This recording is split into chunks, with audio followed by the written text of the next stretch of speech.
A mirror match here. We got Jez 2718 up against Notorious GHP. Game one is in progress right now. Both of these players are at 3-1. A win is definitely going to put them into our top 8 round. A loss, and they're going to really have to be biting their fingernails regarding tie breaks. And Notorious GHP got the benefit of getting that nice plunk start. Meanwhile, Jez 271 is playing a little bit of catch up right now with that crafty occultist.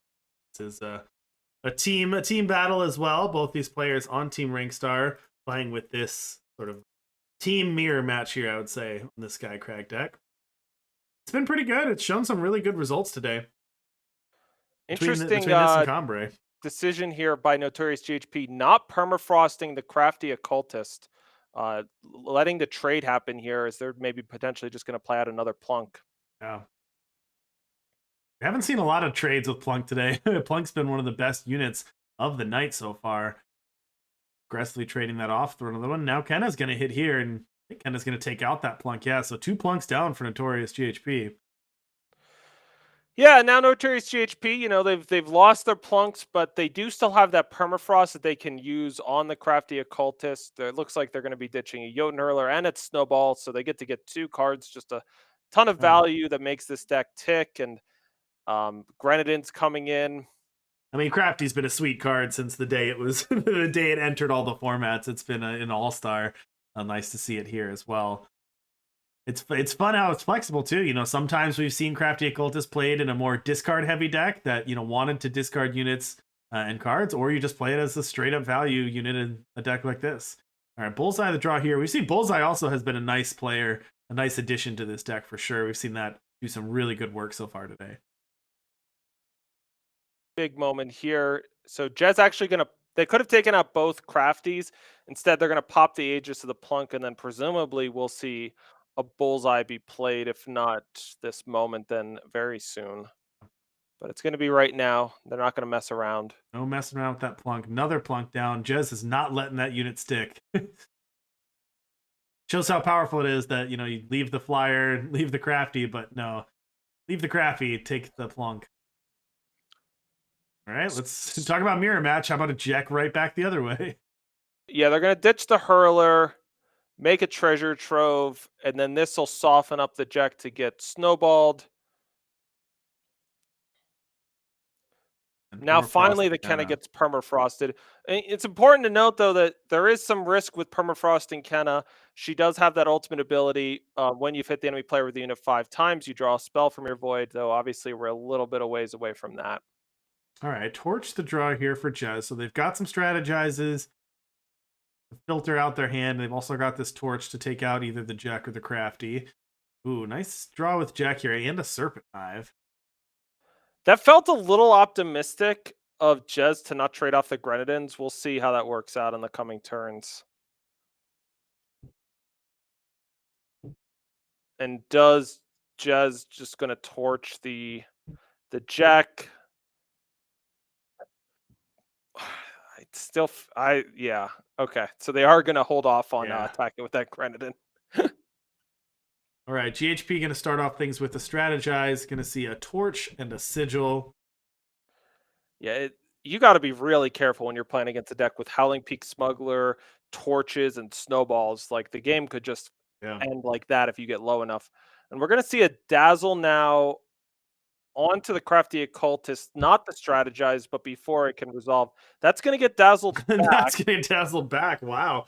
So dazzle battle over stunning a crafty occultist, but yeah, with Jez at 8, can't really take more hits. Removing the plunder there was enormous because Jez was looking to try to.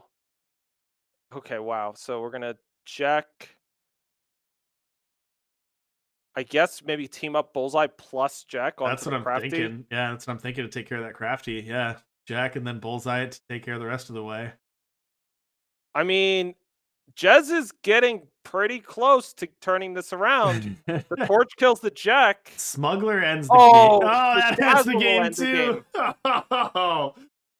Done. Dazzle off the top, stun the Jack, deal 1 with that granite and deal the torch. Now, you had mentioned before, was there a time for Jez to trade off those Grenadin, to turn it to and back, and maybe save? Yeah, there was. There was a turn cycle where the Grenin attacked, Jez didn't block, and then on the way back was like, wait, I'm at 8, and then left the Grenin back and blocked. And that trade happened a turn later. And yeah, I mean, 1 point of damage might have been the difference there. Might have Though, of been. course, Wow. if if Jez drops that low, they're always going to be on a knife's edge for the Oh rest yeah. of the game, and it would have been hard for them to come back, but they didn't get I the was thinking, chance. yeah, any smuggler there turns that torch into 4. There's lots of ways to that, but Yeah, so this mirror match is interesting. I mean, obviously, Notorious GHP benefited from being on the play that game with that great start, but you got a lot of tools to work with and making sure your cards line up right. Like if you end up being in a spot where you don't have Dazzle up and they play Serpent Hive, I mean, that is enormous. remember, this is a big game for both these players. Round 5, both of them are at 3-1. I mean, you don't know exactly how your tiebreakers are going to play out. So this is basically do or die. If you win, you're in the top 8. If you lose, you are just praying that your tiebreakers work out. But none of these players are going to sit happy with a tiebreak. So this is basically your life's your tournament life here in this game. So now we see Bullseye plus Snowball here for Notorious GHP. Gonna deny Jez the lovely start of having Wump on the play unopposed. Absolutely. We've seen these players all day today, I think, be very aggressive. Can't let Plunk stick around, so whatever resources it takes to get rid of it. And look at Jez just loaded up with extra cards. Um, what is going to get put back? I guess Jotun Hurler. I mean, that's the Yeah. one you could play for Good. 5. Now Jez, I think, are we going to bite the bullet here and inscribe that second Serpent Hive? That's the calculation here, but they're gonna No, they're gonna let hold it go it. for a minute. With those treasure troves in hand, it doesn't feel like there's any rush, and it is a big deal to have a late game Serpent Hive. All right, Crafty here for GHP. Pitch a Dazzle and the Hurler. Gonna draw another Plunk and a Banner. Okay, nice draws there. Jazz gonna start things off with the Trove. Does hit a Seat of Fury there. So another turn without inscribing. I don't think they're gonna inscribe here. I think they're gonna keep going for the power. All right, Torch gonna No. take out the Crafty. And now Notorious GHP, they've got the a Kenna they could play, but with strategize plus plunk is the turn, they're gonna go for that instead of is my guess. Yeah, another Kenna for your troubles too. Yeah, those are gonna be a big deal for Jez. I mean, it's tough to catch up against Kenna because Kenna can't kill Kenna. Right. Can't kill the same Kennas on the other side, and also the 5 health there really helps dodge things like Torch and Snowball. It takes a lot to get rid of a 5 health unit. That it does. So yeah, we'll see Kenna here. Deal with Plunk. And yeah, it's kind of annoying for Notorious GHP that they have Kenna to play back, but does it do enough? And now with Crafty Occultist, it's not like you're looking to ditch any of these cards. So we will see a Kenna just get played out, and look at that Grenadin start making progress towards Kenna's ultimate. No sigil for Jez, otherwise you could use Jack plus Snowball to get Right. through.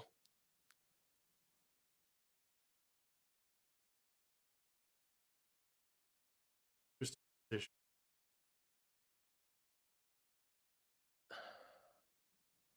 Yeah, it's tough. You can't really play out Jack into a Kenna with just killer up. right. Yeah, go ahead and attack because of course GHP is not going to block, but if it did, you can finish off the Snowball, but kind of sort of a free attack at that point. All right, I'm going to go with the proactive Dazzle here. To get that plunder to make sure they get that sweet all art fire sigil there, but also just keep hitting their power each turn. Yeah, Right, and it sets them up nicely for a future turn when Jack plus Snowball, if you ditch the sigil, right. can kill a Kenna. All right, second copy of Crafty the draw here for GHP, notably missing their 6th power there. Now they can cast everything in their hands, but a little bit limited there to only really cast one spell a turn. Not gonna be great.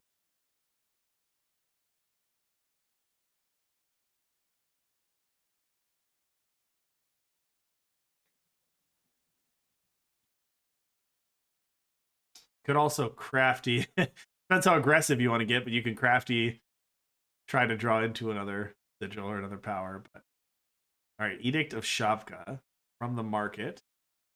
That's going to take out that Kenna. Okay, so a little bit of work to make that happen, but did get rid of the Kenna on Jez's side.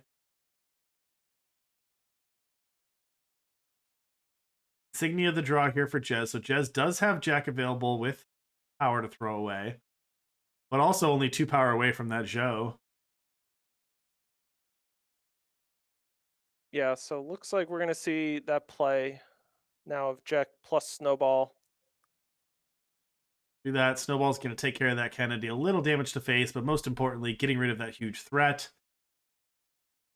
Insignia, and then sure, draw a card. Why not? I mean, we're getting close to being able to play Joe, and Yeah. that could dominate this board. All right, GHP hits the 6th power, and here comes that Kenna. That's going to slam and take care of that Jack. But Jez still at 19, so has some time to get this Joe down. Here's another Jack. Okay. Jack plus Torch can kill Kenna and the Smuggler. Yeah. Jack's going to come down, probably pitch a Hurler, I think.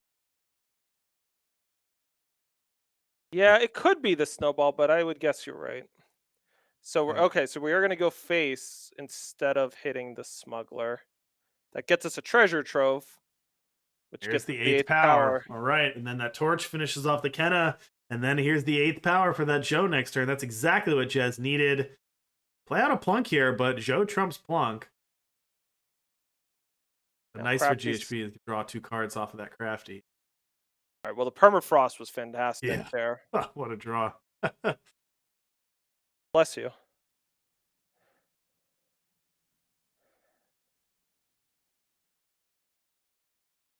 All right, Permafrost. Perfect answer for that Joe. Yeah, that was unfortunate for Jez. The Joe was going to be phenomenal. I'm putting that Now, Plunk into combat here, though. Jez, I feel like Jez is pretty happy to trade that off with Jack. There is, yep. Yeah.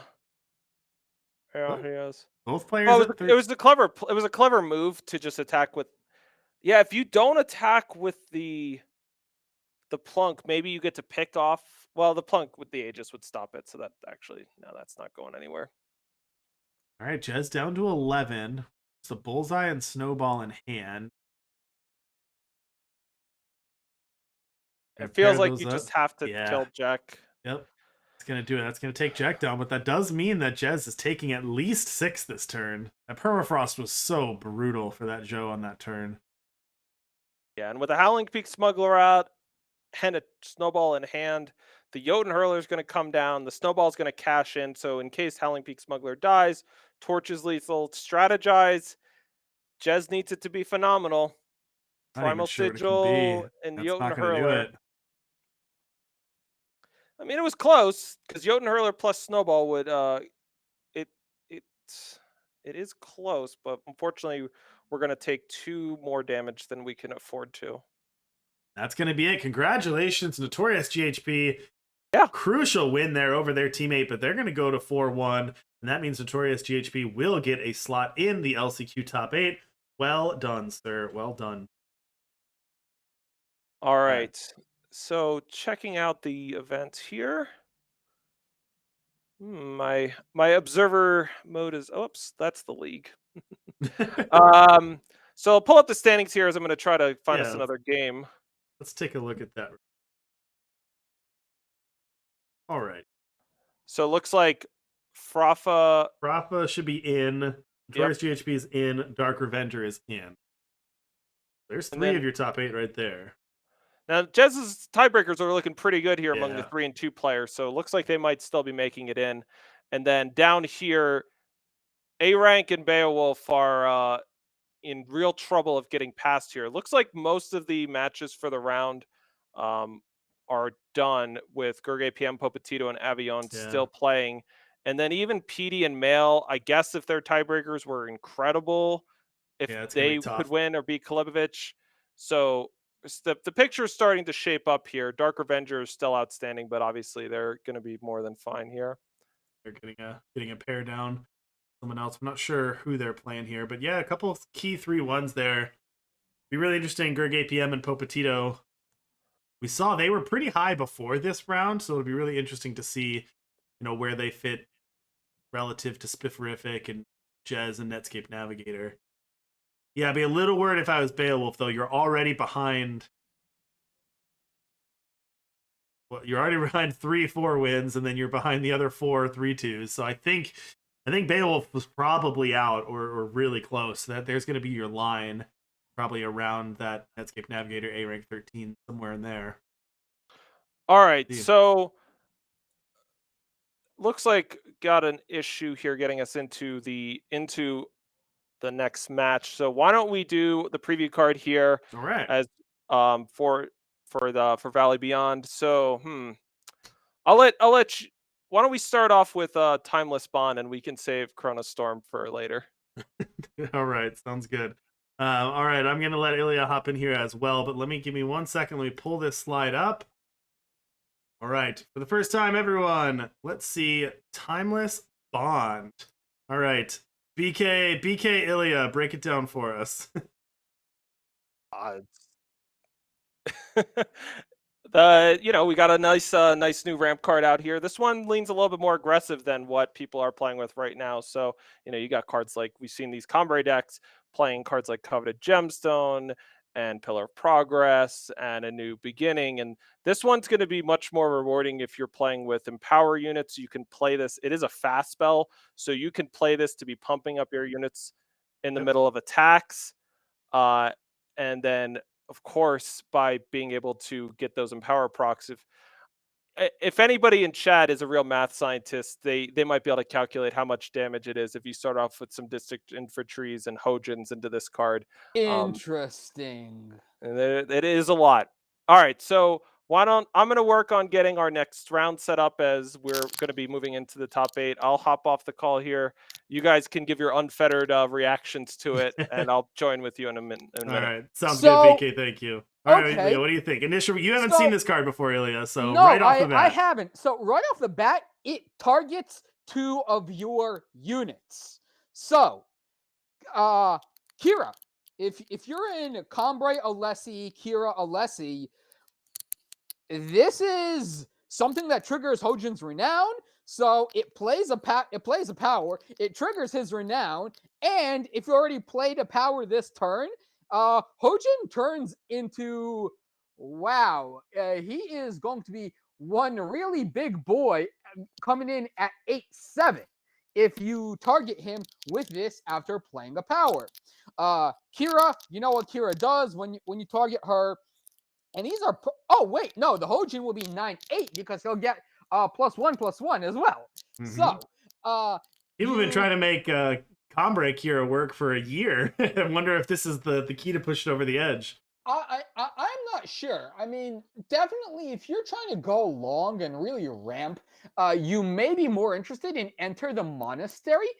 But I think if you're not trying to go absolutely huge and you're trying to be aggressive with spells matter, targeting matters, empower matters, renown matters, this might really be worth something to consider.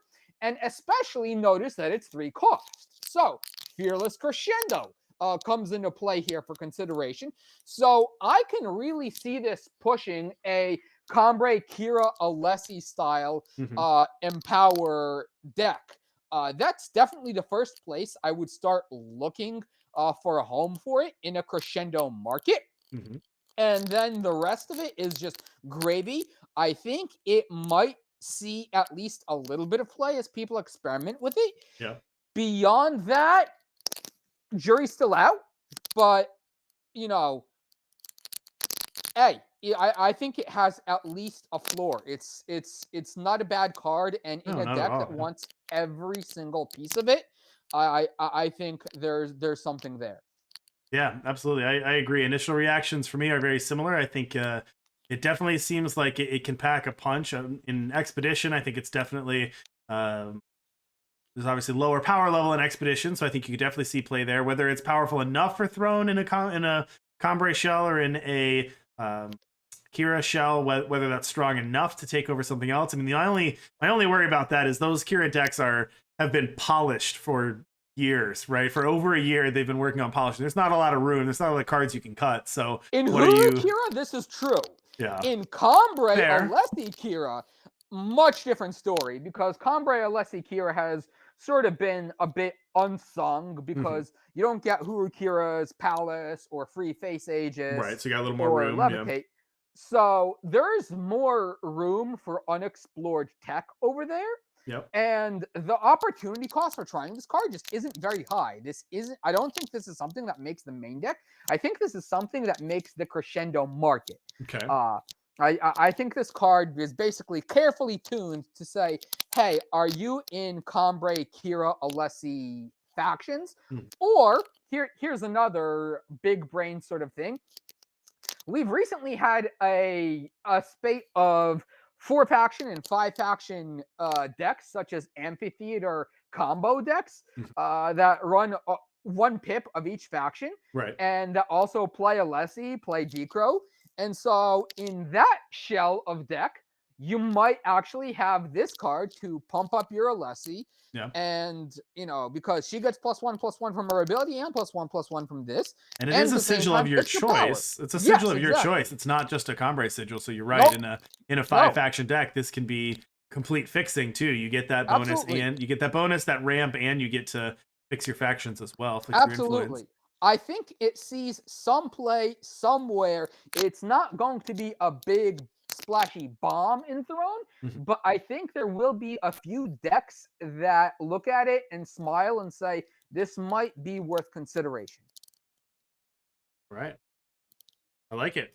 Seems like a good role player for sure. To see what other we got another preview card I think coming later on, but it's pretty sweet. So Ilya, we didn't get a chance to get your initial impressions of just Valley Beyond in general. You a dinosaur fan? Hey, look, I had a childhood as well, and I had a childhood as well. Good answer. Do I like dinosaurs? I was a kid once. Right. I grew up with Land Before Time, and when you see dinos, if you had a childhood, you're kind of giddy because dinosaurs. All right. It looks like I think we got a game fixed up, and I think we're gonna hop back in. So we'll be back with you in a second, Ilya. But let's head down and see the end of round 5. All right. What do we got here? We got Male at the bottom of your screen, Kalebovich at the top. Yeah. So both of these players. This is game 3. Male is really hoping in a bad way for a undepleted Justice power next turn to play Diana. They're not going to get it, which is really going to help out Kalebovich. Kalebovich is in a situation where they're going to need to win this game and then do some praying to the tiebreaker gods. Yeah.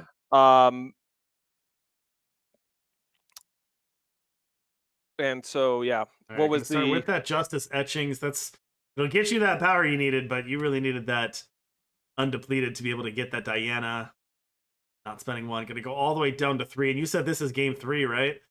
Oh yeah. So this is going to do it. There is a few. There was another game or 2 still outstanding. Avion and PD are playing. Looks like they're in game number 3, so we'll be checking. I can drop into their game now. For Avion and PD, Avion is 3-1, so this is a win and in for them. For PD, they're also in that 2-2 spot, but unfortunately, they're going to drop to 2 and 3. For Avion, this does get them in the top 8. This does also hurt the chances of anybody who was hoping to maybe get in on breakers. And then let's see. We have an update on those state. Oh, we're gonna hop in someone. Okay. We got we'll check this out, and then this is the last one. So for Dark Revenger is playing a little bit of a Dream Crusher role here, as Gozu is 3-1. Dark Revenger is our 4-0 player. Well, is Gozu 3-1 or are they 2-2 right now? I feel like they were 2-2 at the last round, but we'll see here. But yeah, Dark Revenger already in at 4-0. Oh, it's possible they got paired farther down. Right. Use that boar. Need a second. Oh, double boar. Nice. Yeah, pretty gross to run into boar when you're playing with so many relics. Or actually triple boar if they want to go for it. Yeah, I guess instead we're going to see them just hold up a dazzle just in case. Let's see. That seems smarter. Yeah, now Grodov Stranger is a big pickup here. They're going to get to play a power. I mean, these dazzles are just going to keep it at bay for so long.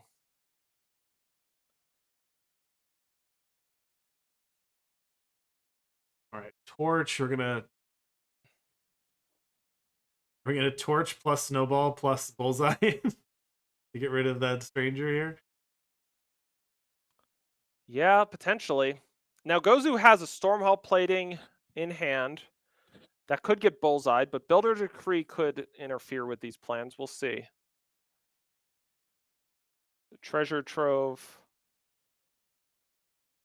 Well, this Huntress turn is got kind interesting. of, yeah. So now I guess we could use the Maveloft Huntress, Yeah, that changes but things. then we wouldn't have any power up. Feels like this turn got into a weird spot now for Dark Revenger, where they're no longer going to kind of be able to have up Dazzle and kill the Right. Grodok Stranger. They could just kill or attack it. Yeah, just torch plus throw away your Kenna. I guess, yeah, and that's what they're going to do. Dark Revenger going to trade off the Kenna. Need to get rid of that stranger. Then going to throw out a snowball because the vestige only had 1 armor left. So that snowball's going to take care of the vestige. But shield's down now. Gozu does have the option to do a big builder's decree. Now, of course, there is a face Aegis on Dark Revenger's side, but also has that plating, which just come down in theory unopposed. But of course, we know Dark Revenger has some hand. Yeah, Bullseye's going to do some big work here. So Right. we are going to see Builder's Decree, and Dark Revenger could dazzle this. They've got plenty of dazzles. Yeah, we are going to see that. Dazzle says, no, I don't want you getting the twins. We're just going to stop that from happening. Potentially plunder as well. Keep things there. All right, Jack's not bad. Not the greatest Jack board, but it's a threat. True. What we got the no end to hold'em package. What's Dark Revenger packing with that? It's usually some combination of hurlers and Joes. Earlier, it's just value, no end to hold'em. Nothing broken.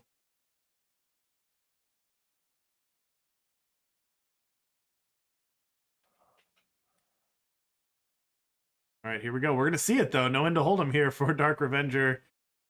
The getting a primal sigil. Okay.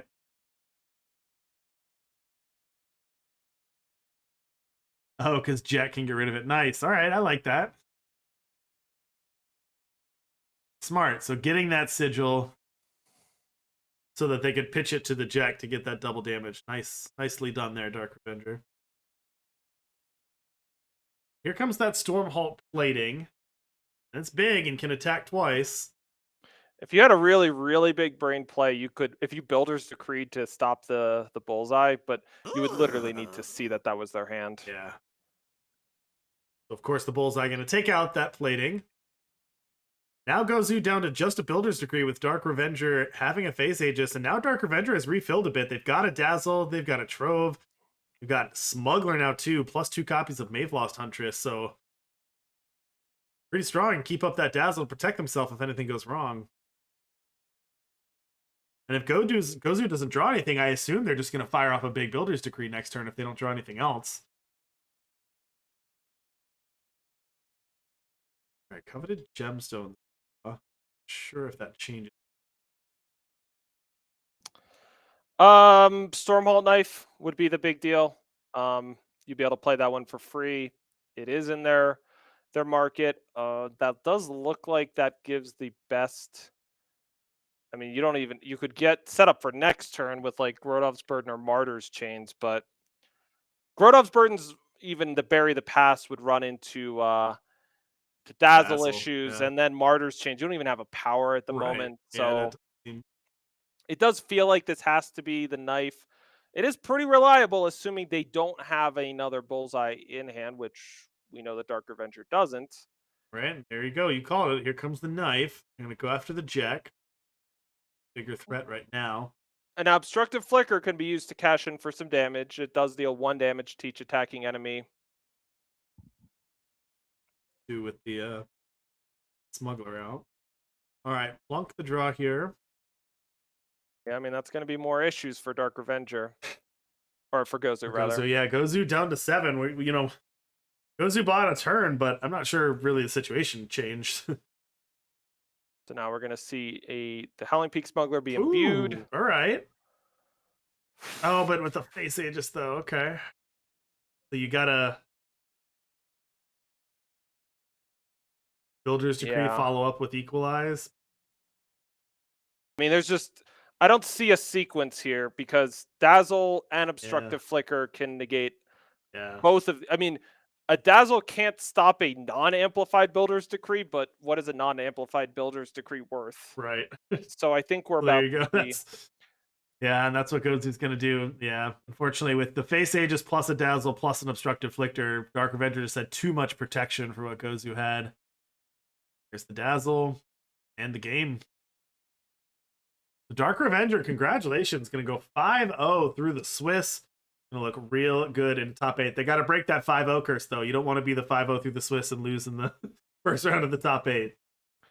Yep, that would be bad. All right, so we should have our top 8 standings now done. I believe that was the last match of the round. And so Jez snuck in there over tiebreakers over Kolubovich and Netscape Navigator and A rank. So this is your top 8: Dark Revenger, Frafa, Gurg APM, Notorious GHP, Avion, Spifferific, Popetito, and Jez 2718. It's going to be a fun top 8. We're going to get that started in a little over 10 minutes. So why don't we go to a break and I will get